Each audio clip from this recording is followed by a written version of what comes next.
These areas have been neglected for decades. There are pockets and pockets and pockets, and these are being now shrinking even further. There's this natural perception that anything that's devoid of trees and forests are easily open for development. ಈತ ಅನೇಕ ಅಪರೂಪದ ವನ್ಯಜೀವಿಗಳಲ್ಲಿ ಸಾಕಷ್ಟು ಸಂಖ್ಯೆಯಲ್ಲಿದ್ದಾವೆ. If they have no place to live, they have no breeding grounds, no areas where they can roam freely, where do these wildlife go? These species will die out.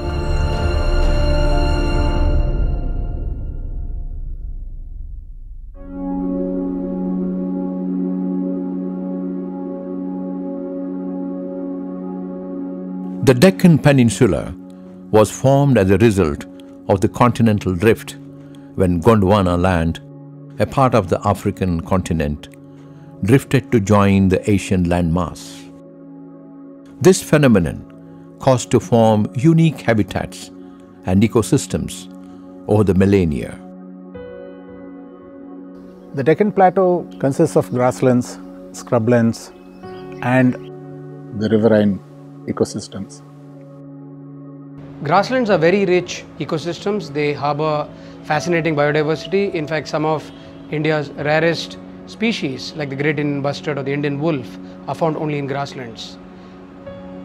The tremendous misconception regarding grasslands being termed wastelands, useless for any kind of human benefit, but totally ignored that there were birds and animals that thrived and needed these kind of habitats to survive.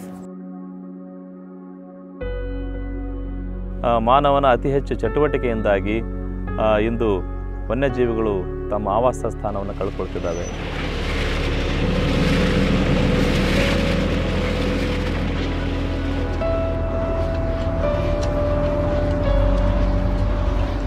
Where once healthy populations of flora, fauna and endemic species were abundant, I have noticed that there are alarming decline in populations of endemic species like the black buck, the great Indian bustard, and the wolf.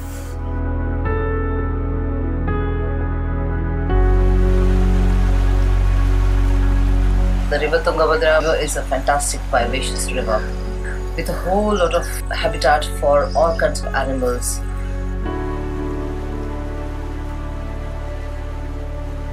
It also is a very amazing storyteller. It's a home for the mythology of Ramayana, and obviously it has been a very crucial place for the Vijayanagara. It's part of the irrigation system, which is very crucial to agricultural practices here. This river has been also sick once in a while. I've seen it when a whole lot of molasses was dumped over here, and I saw the death of this river. There's a lot of banks that have been broken because of the lack of management of the flash floods and the fishing and scrupulous hunting of species we have.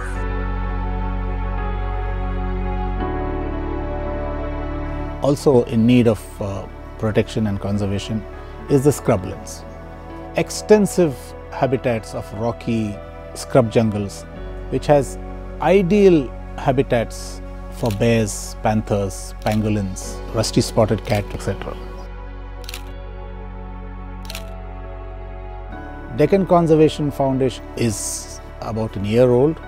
Our main objective is awareness amongst the people of the need to protect our wildlife habitats, the need to conserve these natural wealth that we have.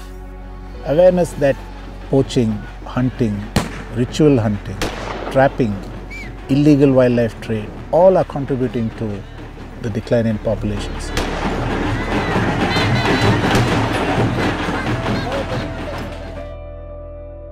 Whether it's the shepherd with his sheep having problems with the wolf, whether it's the villagers who are having problems with the panthers which come close to human habitation because of the dogs, we'll work closely with local communities, farmers, as well as the forest department, get research students, get naturalists, give them a platform and try and put together a long-term plan so that whoever live in those areas must become the custodians of these species. What we propose in our first pilot project is a community preserve within the black cotton soil areas where black buck populations are making a comeback. The wolves have been sighted. The Greater Kishkinda Wildlife Sanctuary, which has been mooted, has ideal habitats for bears, panthers, pangolins. The Tungabhadra river flows through the southern end of Koppal district. That river has to be protected. That river has to be conserved and preserved. As far as DCF is concerned, if we can make a small difference to conservation, we would have had a good beginning, and which will give us foundation, hopefully in the years to come, to make this into a movement from the grassroots, that grasslands and other habitats need to be preserved and protected.